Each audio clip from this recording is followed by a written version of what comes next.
Gloire soit rendue à notre Seigneur Jésus-Christ. Bonjour et bonsoir et shalom à tous. Que le Seigneur notre Dieu soit favorable dans la vie de tout et chacun de nous. Nous sommes très heureux pour ce dimanche 1er février que nous célébrons encore la gloire de notre Seigneur Jésus-Christ pour l'opportunité que Dieu nous a accordée encore. Ce dimanche, c'était un dimanche merveilleux que le Seigneur nous a accordé et nous avons partagé avec l'Église Corps du Christ le thème que nous avons commencé depuis le début de l'année. C'est le thème de l'année que le Seigneur nous a donné, c'est la restauration. Et le dimanche d'aujourd'hui, nous avons ajouté comme sous-thème la restauration de la vision. En fait, nous avons dit à l'Église comme la restauration, ça touche tout aspect de la vie de l'homme. Lorsque nous parlons de la restauration, nous parlons de la réparation ou de réfectionner quelque chose ou rebâtir quelque chose qui a été déjà et qui vient d'être détruit ou remplacé par quelque chose.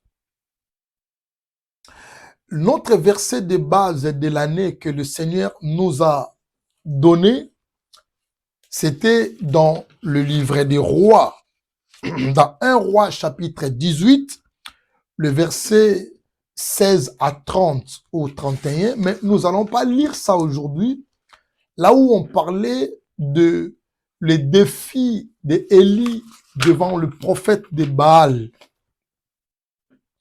Et nous avons parlé avec vous que nous avons vu plus de 400 prophètes de Baal, 450 prophètes d'Astarté, et devant Élie qui était seul.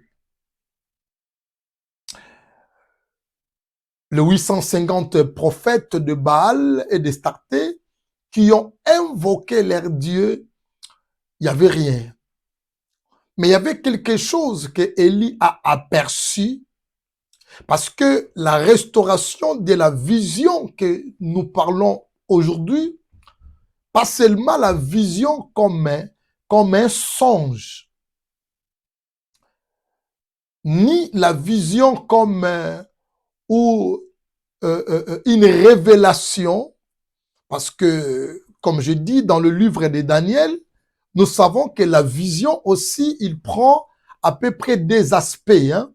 Mais la vision que je parle là, je parle d'une perception d'un monde extérieur. C'est pas quelque chose de l'intérieur, mais de ce qui est visible, ce qu'on voit, ce on aperçoit dans notre yeux ou dans nos yeux. Et lorsque les prophètes de Baal ont invoqué leur Dieu, et la Bible dit, leur Dieu n'a pas répondu.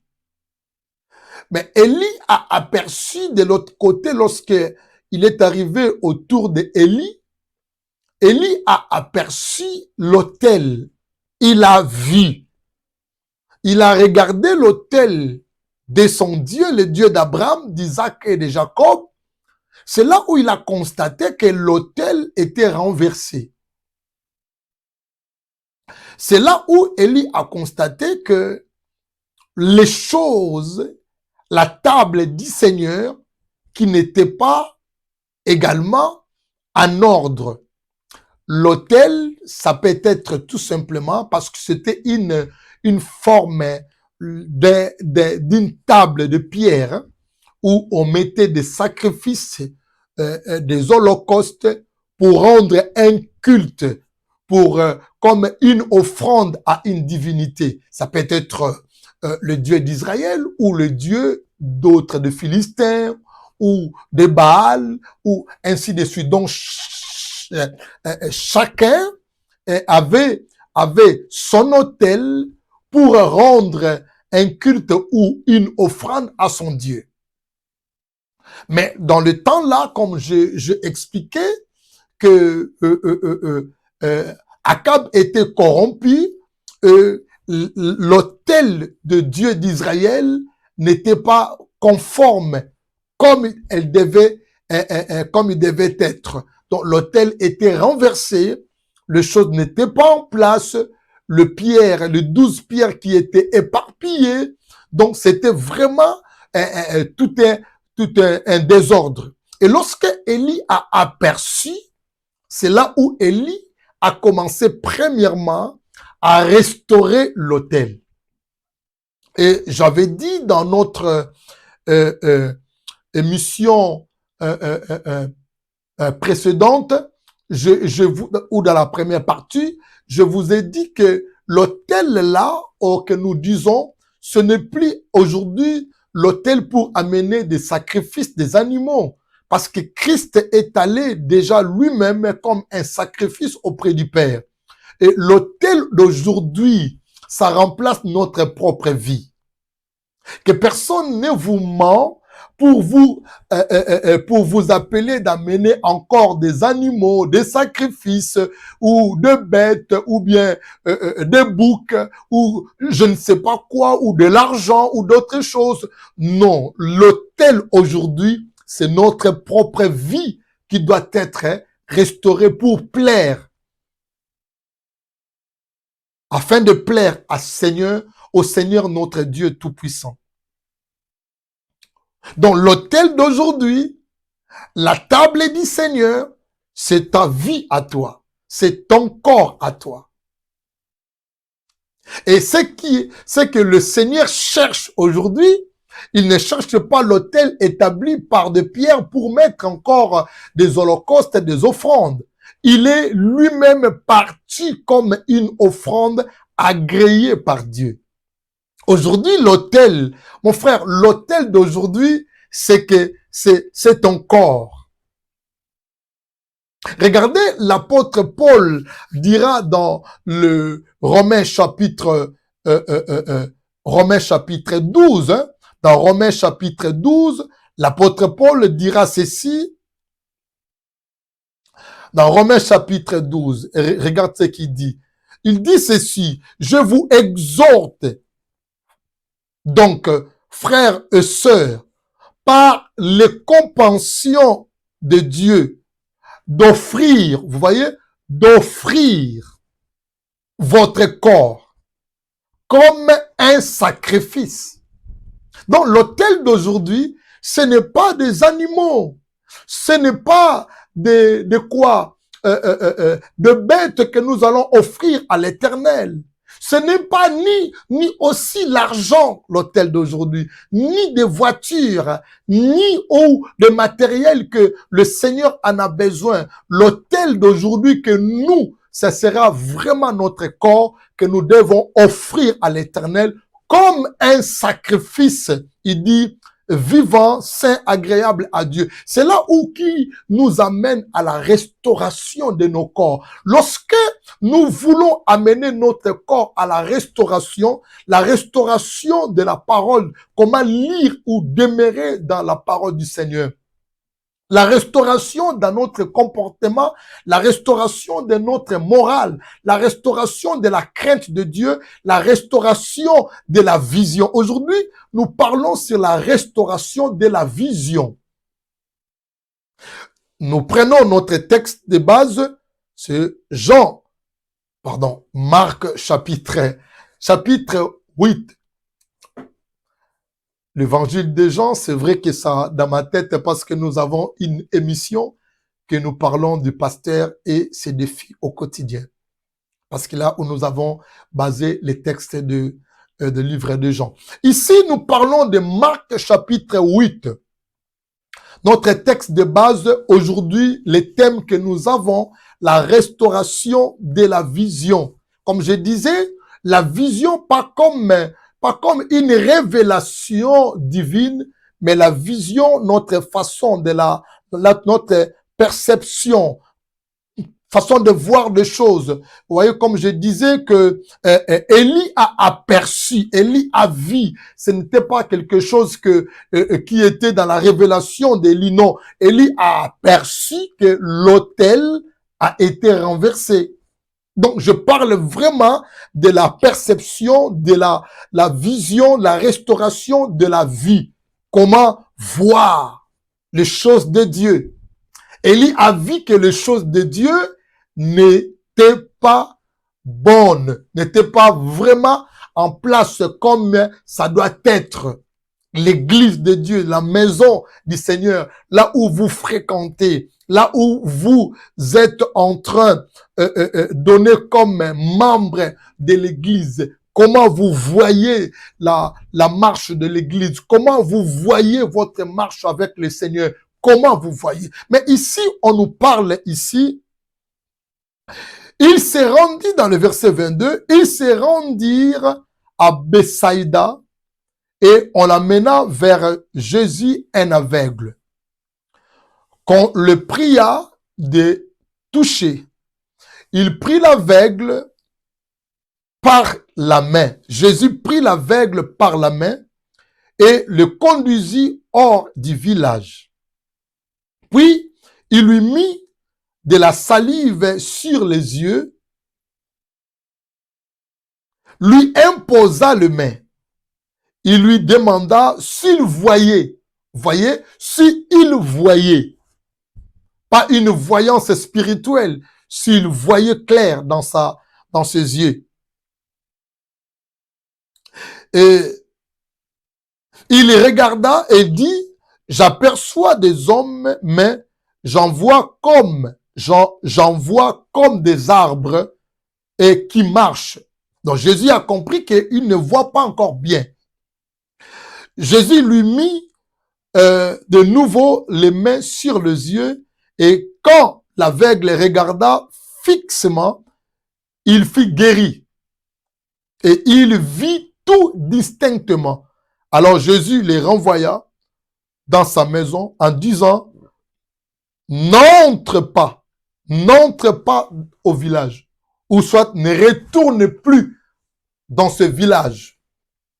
Ici, nous voulons partager avec vous lorsque la vision, lorsque la perception de quelqu'un a un problème.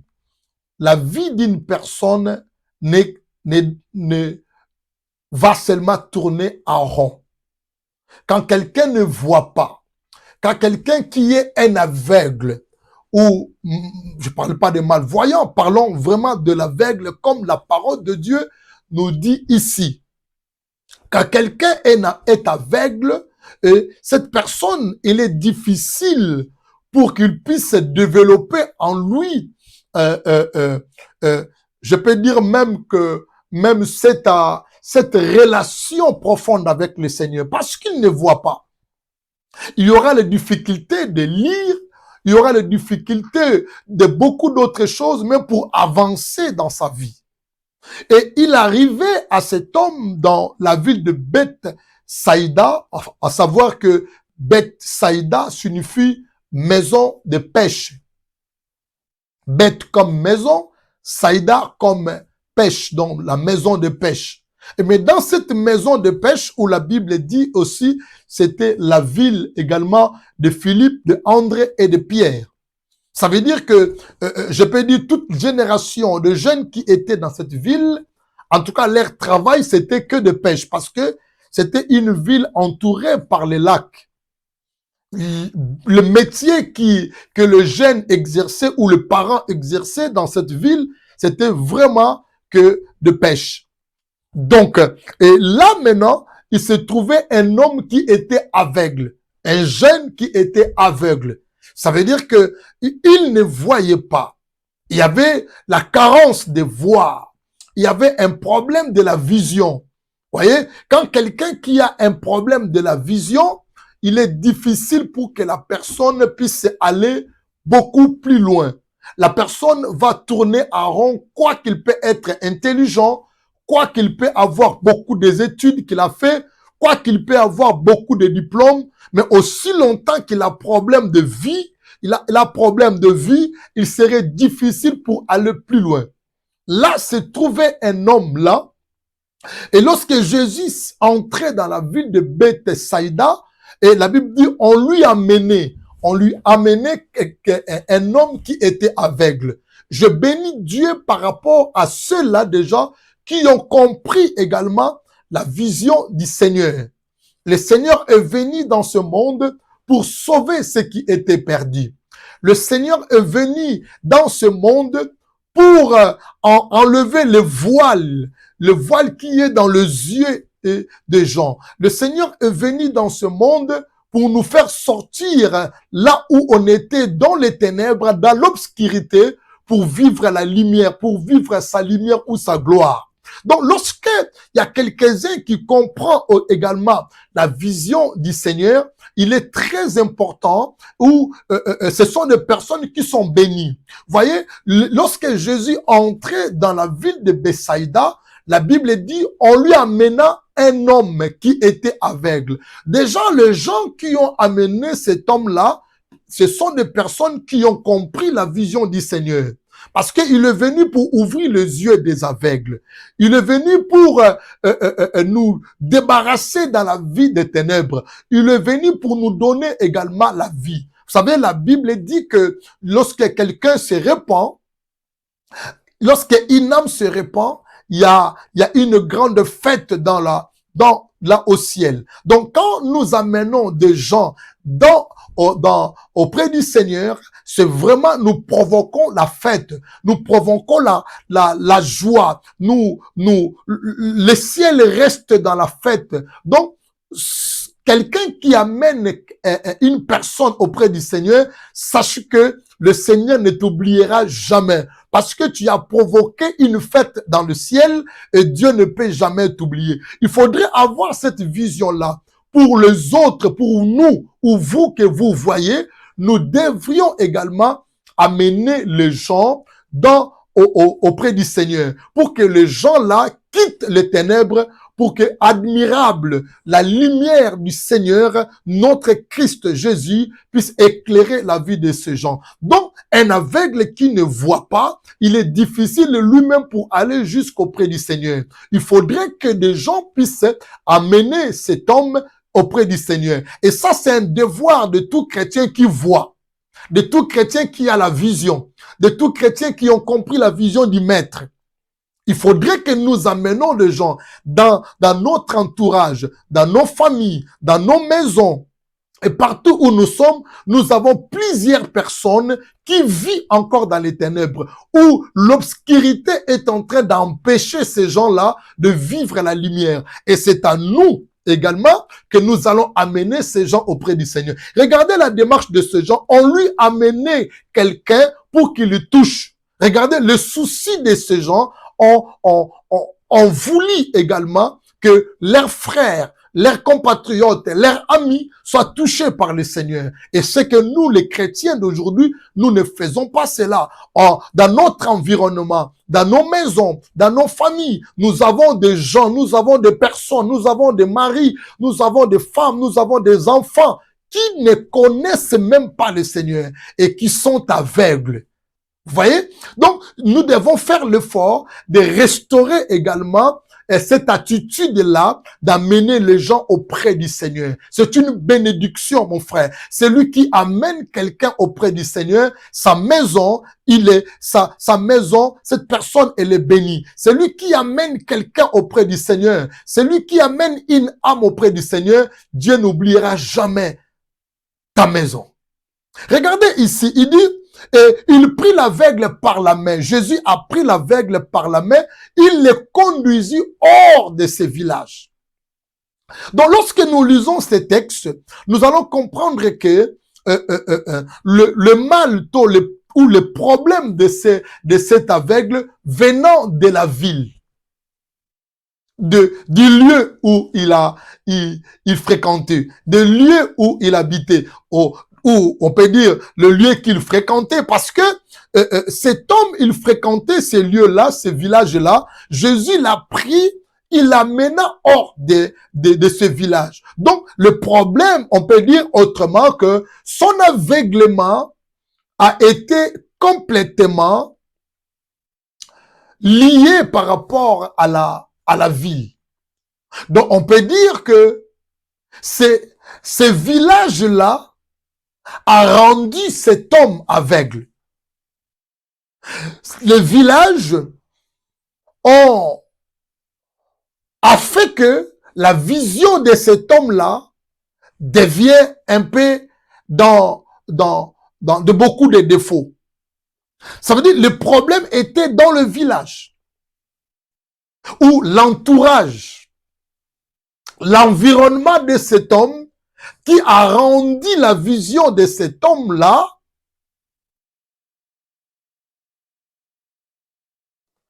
dans les difficultés.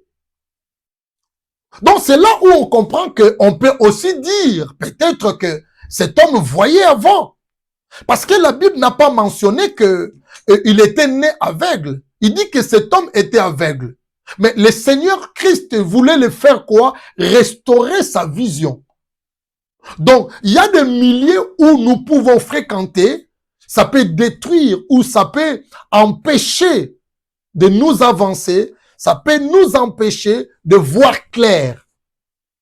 Ou ça peut nous amener à commencer à tourner en rond. L'environnement, les amis, certains camarades, certains copains, copines, ou certaines, je peux dire même certaines églises.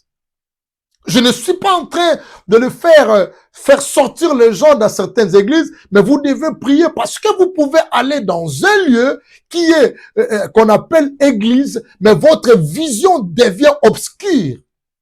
Vous ne voyez absolument rien.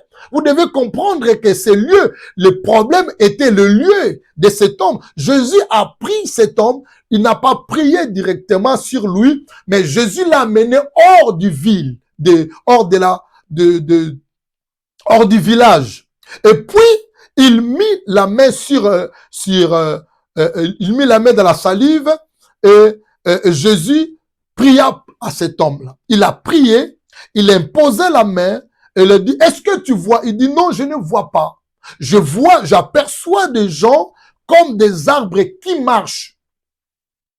Et Jésus a compris que cet homme n'a pas bien vu. Donc, il n'a pas été restauré encore, la vision. Et Jésus continue encore à prier. Mais ce qui est important ici, les gens ont amené leurs frères, leurs amis auprès du maître. Et le maître a pris cet homme-là par sa main et amenant cet homme hors du camp. Je peux dire hors du village et hors de la ville. Vous savez, lorsque nous sommes des fois envoûtés, nous pouvons aussi dire ça autrement. Si nous pouvons aller plus loin spirituellement, cet homme était envoûté. Qui a envoûté cet homme? C'était la ville ou le village qu'il était, le village qu'il fréquentait. Il y avait vraiment une puissance occulte, une puissance forte des ténèbres, une puissance de faire reculer les gens en arrière, une force négative qui était dans ces villages-là et qui a empêché à cet homme-là de voir, d'apercevoir des choses de manière claire. Élie a aperçu des choses.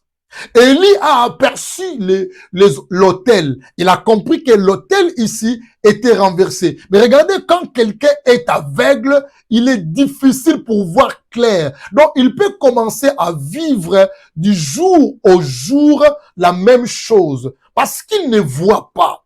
Parce que ses yeux ne voient rien. Parce que la vision de cet homme est devenue l'eau obscure. Parce qu'il est aveuglé par une puissance des ténèbres. Il serait difficile pour qu'il avance, même dans sa vie chrétienne, pour qu'il puisse vivre vraiment la vie que Christ lui a appelée. N'oubliez pas que le Seigneur a dit que je connais le projet que je formais pour vous. Mais lorsque nous sommes dans les ténèbres, lorsque nous avons un problème de la vision, il est difficile pour que même le projet que le Seigneur a formé pour vous soit accompli dans notre vie. Donc, il faudrait qu'un enfant de Dieu puisse voir clair. Et la Bible dit que cet homme était complètement envoûté. Et cet envoûtement a aveuglé cet homme. Il ne voit pas des choses comme les autres voient. Il ne voit pas des choses comme les autres voient. Il ne peut pas aller plus loin dans sa vie parce qu'il ne voit pas. Il ne voit pas de loin. Donc, il tourne en rond. Sa vie, c'est comme une vie d'un petit enfant. Il n'est pas le moyen peut-être d'avancer ou de se marier, de faire la famille. Donc, la vie était complètement bloquée parce que il y avait qu'un seul travail dans cette ville de Bethsaïda, c'était la pêche. Les gens pêchaient, c'était une ville de pêcheurs. Donc, les gens qui allaient au lac pour pêcher. Mais aussi longtemps que lui ne voyait pas, déjà, il avait déjà l'handicap d'aller gagner de l'argent, l'handicap d'aller travailler. Vous voyez, la perception est très importante dans la vie de tout enfant de Dieu. Il fallait que tu voies. Et la Bible dit, le peuple sans la révélation, si je peux dire, le peuple sans la vision claire, c'est un peuple sans frein. Parce que lorsque nous avons la vision, lorsque nous voyons, donc je peux apercevoir que là-bas c'est un trou ou une fosse, je ne peux pas encore se foncer dans cette fosse. Parce que je vais risquer ma vie. Mais lorsque vous n'arrivez pas à percevoir, vous ne voyez pas. C'est pourquoi la Bible utilise ces termes. Lorsque un aveugle conduit un aveugle, le deux, il se trouve dans une fosse. Il est important pour un enfant de Dieu de voir. Vous voyez? Regardez ce que la Bible dit ceci. Jésus, lui, mit de nouveau le main sur les yeux, et quand l'aveugle regarda fixement, il fut guéri. Il fut guéri et il vit tout distinctement. Alors, Jésus le renvoya dans sa maison. Il dit, va chez toi à la maison, ne retourne plus ou pas dans cette ville ou dans ces villages. Donc, c'est pourquoi j'ai dit que le problème de cet homme, c'était le village.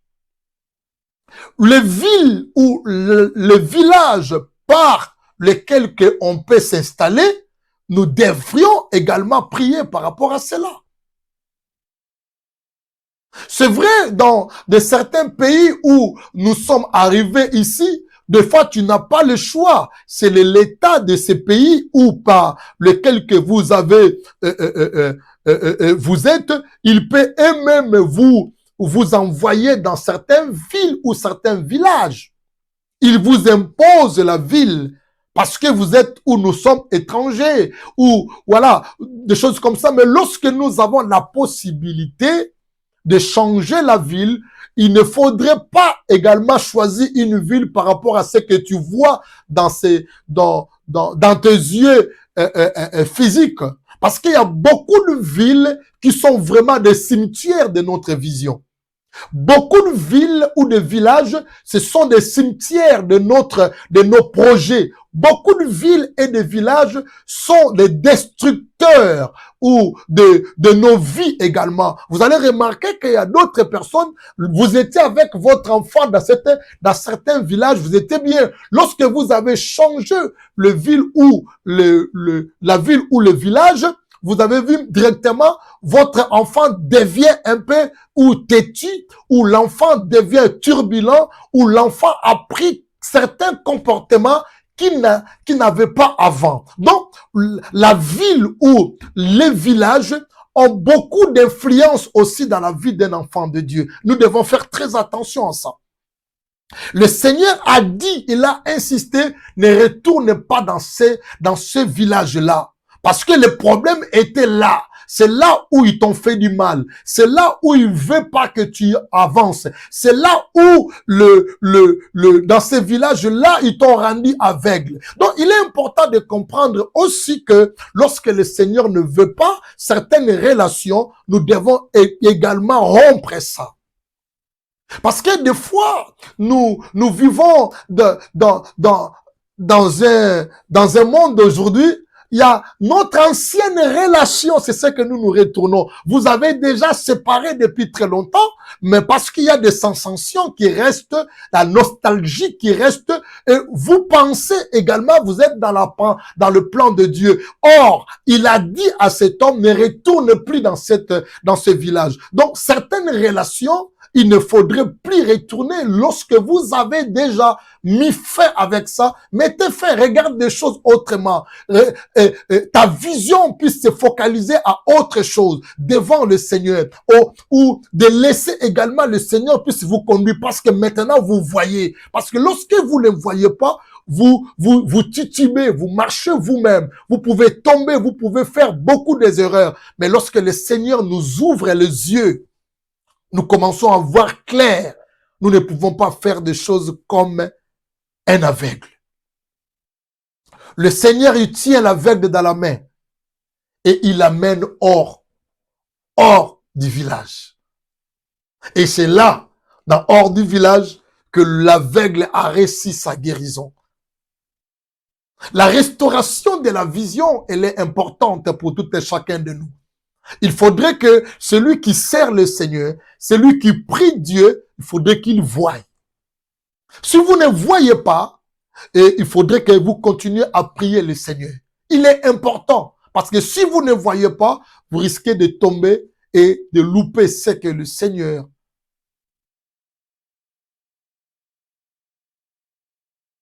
avait préparé pour toi et pour moi. Voilà ce que nous voulons dire. Abraham, lorsque il marchait avec Isaac, son fils, et quelques serviteurs et quelques animaux, pour aller sacrifier son fils dans la montagne de Morija. La Morija, aujourd'hui, c'est Golgotha, Morija. Vous voyez, Isaac, c'est la préfiguration de Christ. Donc, Abraham, il allait avec ses serviteurs, les ânes, les animaux. Hein, il monta 3 jours de marche lorsqu'il a aperçu, la Bible dit, lorsqu'il a vu la montagne de loin. Il faudrait voir. Un enfant de Dieu, faut voir. Si tu ne vois pas, ici je parle aussi même de manière spirituelle ou de manière physique, il faut que tu voies. Et Dieu nous fait montrer des choses dans le rêve. Dieu nous fait montrer des choses dans la révélation. Il faut qu'un enfant de Dieu aperçoive des choses bien avant. Et ici, Abraham a aperçu aussi comme Élie. Élie a aperçu que l'autel était renversé. Abraham a aperçu de loin le lieu où le Seigneur lui a dit, et là est proche. Alors, il a dit à ses serviteurs, vous restez-vous ici. Bien-aimés dans le Seigneur, il y a certaines relations, bien-aimés, pour aller plus loin, il faut que cette relation-là soit rompue également. Ça va te faire mal. Mais là où Dieu t'attend, tu ne peux pas aller avec tout le monde. Certains amis, certains camarades, certaines familles, il peut être même le cimetière de la vision, le cimetière même de ton projet, le cimetière même de ton avancement dans le Seigneur ou dans la vie sociale. Donc, il ne faudrait pas marcher dans le sentiment. Christ a dit, ne retourne plus dans la ville. Donc, le problème de cet homme, c'était beaucoup plus la ville. Ton problème aussi, ça peut être un frère qui t'empêche de voir Dieu. Ton problème, ça peut être une femme qui t'empêche d'apercevoir des choses beaucoup plus claires. Et c'est pourquoi votre vie tourne qu'à rond. Plusieurs années en Christ, mais il n'y a rien. Vous n'arrivez pas à voir bien des choses. Vous n'avancez pas. Pourquoi? Parce que le monsieur ou la personne qui est à côté de toi là, c'est lui là qui t'empêche d'apercevoir. Et il faut sortir de la ville. Il faut rompre certaines relations. Ça va coûter cher, mais ça sera pour ton bien. Et donc, nous sommes dans la restauration de la vision. C'est une année de restauration et nous allons essayer de parler de cela. Que Dieu vous bénisse pour ce message. Prenez ça au sérieux. Et il y a certains endroits, quand vous comprenez, vous voyez que des choses ne marchent pas, sortez là. Sortez. Ça peut être une église. Vous avez un don. Vous avez un don de révélation. Vous avez un don de guérison. Vous avez un don. Vous avez la force de prier. Mais depuis que vous avez mis le pied dans cette église-là, tout devient noir. La vision, vous n'avez plus la vision. Vous n'arrivez même pas à rêver. Vous n'avez même pas à avancer dans votre vie. Ça peut être une église. Ça peut être un mariage, ça peut être une maison, ça peut être un travail, ça peut être le lieu ou l'environnement que vous fréquentez. Vous devez faire très attention à cela. Priez pour ne pas séparer le mariage des uns et les autres. Priez. Et si vous êtes vraiment convaincu, et mettez votre genou et priez. Demandez le secours du Seigneur afin que votre vision soit claire. Il faudrait que Dieu restaure notre vision. Il faudrait que la manière d'apercevoir des choses soit restaurée, de servir le Seigneur. La manière de servir le Seigneur, la manière d'amener les gens en Christ, il faut que ça soit restauré. Nous devons avoir le souci d'amener les âmes en Christ Jésus. C'est ça notre souci. Ne regardez pas seulement le matériel, mais regardez d'abord, premièrement, combien de personnes que j'ai amenées en Christ. La Bible dit un aveugle était amené par les gens auprès du Seigneur. On a amené un aveugle auprès du Seigneur. Si remarque qu'il y avait des gens qui ont amené un aveugle auprès du Seigneur.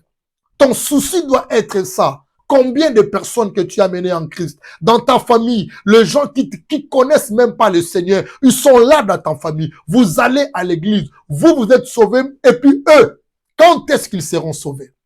Comment vous laissez toujours vos frères, vos sœurs, vos parents, toujours dans l'aveuglement? Par contre, vous voyez clair.